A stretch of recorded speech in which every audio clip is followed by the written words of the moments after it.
This YCN segment is brought to you by Bubba's Bar and Grill on Lake Sunapee in Newberry Harbor.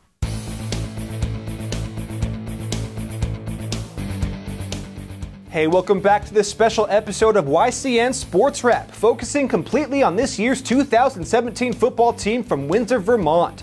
So before the break, we saw how the Yellow Jackets made it all the way to the final week of the regular season without losing a single game. They just had to take down the also undefeated team from Woodstock if they wanted the top seed heading into the postseason. So let's now see who came out on top during this rivalry undefeated matchup. This rivalry matchup was once again a very exciting contest between the hosting Yellow Jackets and visiting Wasps. Both squads weren't able to do something they excelled at all season, score points. Combined, Windsor and Woodstock had scored more than 500 across 13 games this year, so it was a bit of a surprise when points were extremely hard to come by. Defense ruled the afternoon as first downs came at a premium. The Wasps were able to move the ball more effectively than Windsor during the first half, with running back Caden White finding holes for decent gains. But the Yellow Jackets defense had little trouble tracking and tackling the ball carrier when it mattered, forcing multiple punts. It was the same story for Woodstock's D, as they held Windsor to a very small amount of yards in the first half. The only points scored came off of a turnover, when Windsor fumbled the ball with Jed Asbury recovering at the Yellow Jackets 16.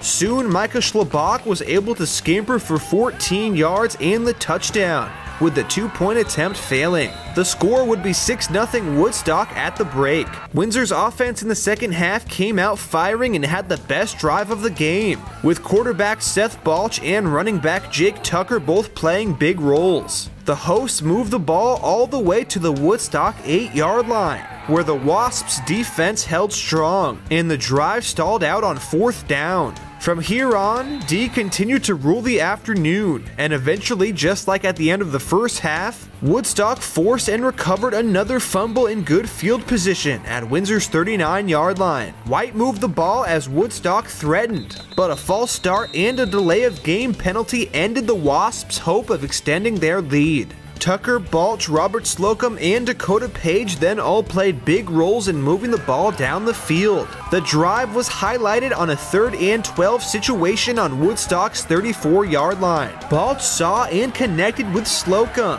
as Robert brought the ball nearly into the end zone, getting tackled at the 1. After 2 attempts, Balch quarterback sneaked the ball for the game-tying score, with 2:14 left to play. A fake extra point attempt failed and a 6-6 tie went all the way to the end of regulation into overtime.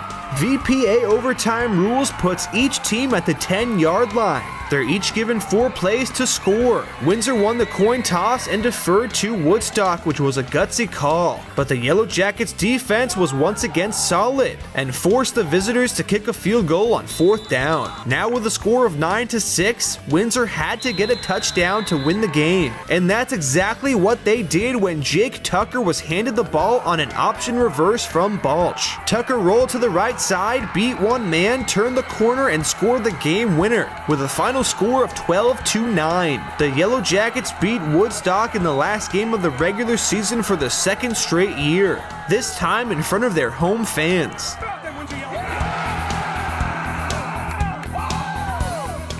Windsor went into the D3 playoffs undefeated with a first-round bye for the 2nd consecutive year, but it was more than likely they'd have to face off again against Woodstock in the finals if they wanted to win another championship.